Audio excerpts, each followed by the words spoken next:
I just want to go through some basic ideas behind the targeting, where you target the kicks and how you deliver the kicks. So targeting and delivery are the two things I'm going to discuss first.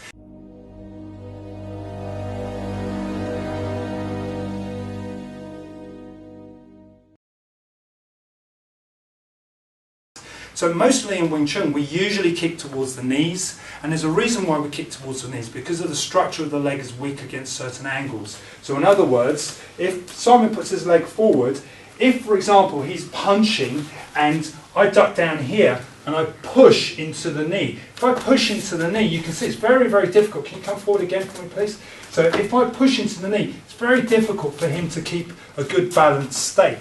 Whereas if I actually push into the top of his leg, okay, his leg's actually quite solid, okay, but if at the side it's very weak. So what we do know about the anatomy of the knee is that it's weak on the side but solid on the front.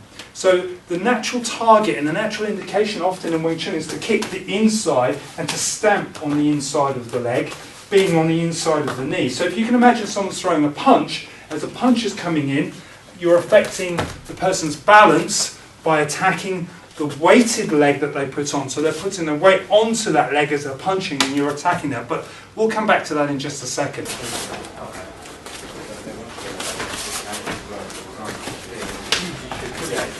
The main thing I want to talk about, just to carry on further, is how, okay, you actually get the kick to work. The most important conception is that you lift your knee as well. So when you deliver the kick, the delivery actually comes from lifting the knee, and that's something that's often missed out when students are training it. So the kick doesn't go across, it actually rises and stamps. And the reason why it rises is because as you're kicking and you're penetrating the muscle, you're driving with a full force with the heel of the foot, which is generated all the way through the hip, okay, through your posture and through your structure into the person's anatomy. So you've got to lift your hip, you've got to attack primarily towards their knee or their quad. You're right. Now, one quick final point before we move on to actually using this against the jabs and the cross and the gloves and so on, is that as a general rule of thumb, the higher the leg you kick, the more likelihood you're actually going to catch the person.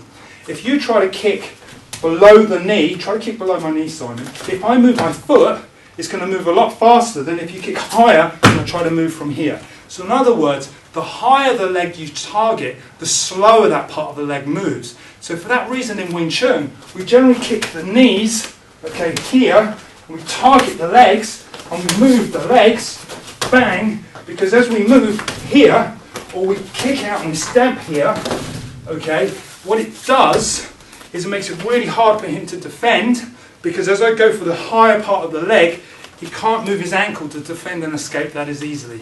So the targeting is often towards the knees, because it's faster, it's more effective. If you kick someone into the leg, it stops their movement.